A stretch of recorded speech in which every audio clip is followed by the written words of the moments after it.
পারে। তাকওয়া মানুষের অন্তরের এমন একটা অবস্থা, যে অবস্থা তৈরি হলে একজন মানুষ আল্লাহর মহব্বতে নির্দ্বিধায় নিজের জীবন বিলিয়ে দিতে পারে।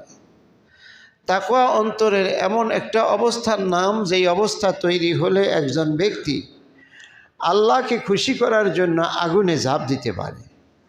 তাকওয়া মানুষের অন্তরের এমন একটি অবস্থার নাম, যেই অবস্থা তৈরি হলে পারে দুনিয়ার চোখের অন্তরালে দুনিয়ার মানুষ দেখবে না, পুলিশ দেখবে না, আর্মি দেখবে না, কেউ দেখবে না, তারপরও সেই ব্যক্তি আল্লাহ দেখছেন এই কথা তার অন্তরে বিশ্বাস হবে।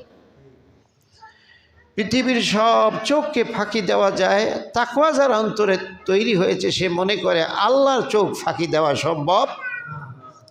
এমন একটা মনের অবস্থার নাম হলো তাকওয়া। এই অবস্থাটা যখন কারো অন্তরে তৈরি হয় তাকে বলা হয় মুত্তাকি।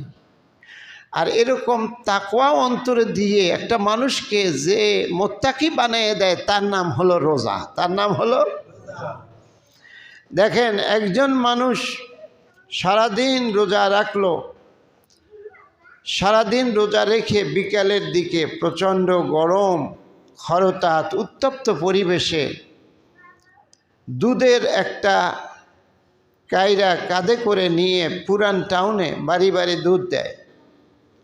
রোজা অবস্থায় দুধ দিতে গিয়ে 3টার দিকে 2:30টার দিকে তার প্রাণ বের হয়ে যাওয়ার উপক্রম হয়ে গেছে।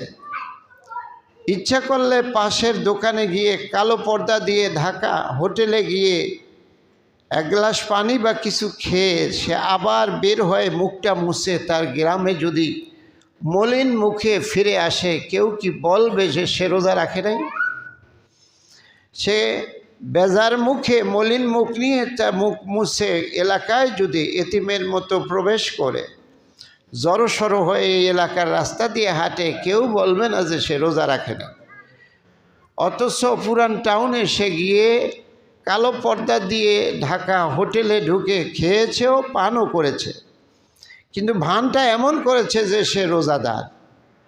আমাদের দ্বারা সম্ভব না যে বুঝতে পারবো যে সে রোজাদার না।